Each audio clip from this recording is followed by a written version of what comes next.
So Peter, just say how big the energy prize is in the Severn. Well, the ultimate prize in the Severn is upwards of 16 to 20 terawatt hours a year. How much of that can be exploited is really the key question, because I think it's important that the realistic assumptions about energy from the Severn need to be those which are unconstrained. And you've been thinking a lot about how we might do that exploitation in a way which kind of unlocks the opportunity for the industry, unlocks the opportunity for other stakeholders to engage. Just say something about that. Yes, we've been looking at a more incremental approach, so that you sustain an energy industry on the Severn over multiple projects, starting at a fairly small scale, but still big in energy terms. So 600 megawatts producing 1.2 terawatt hours per year, for example.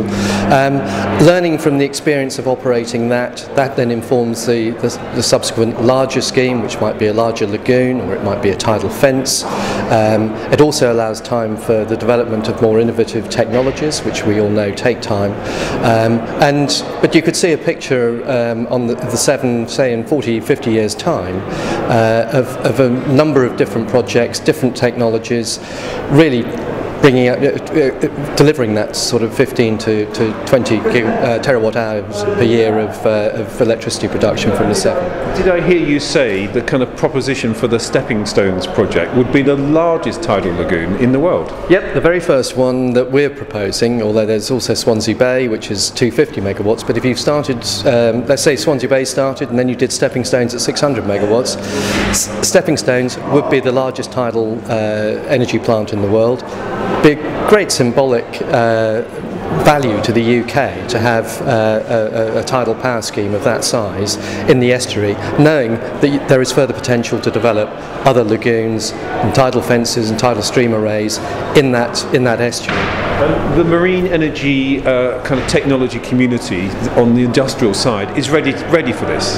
Yes, we had a meeting with industry a couple of weeks ago, drawn from all sectors of the tidal power industry, and they certainly saw great value in a more incremental approach. I think the industry has all seen the fact that we do numerous studies on the very large barrage schemes, but nothing ever gets built because the challenges of doing a very large project like a barrage which blockades the estuary, which is problematic. It's problematic from a fish perspective, it's problematic from a navigation perspective, and also doing something so large as a first step means that we don't give ourselves an opportunity to learn from the experience of developing tidal power schemes. So there's much more merit, we feel, and then the industry group that we got together agreed with this, that much more merit in starting off with some smaller schemes and then building using that evidence, or the evidence base that they create, informing subsequent designs and building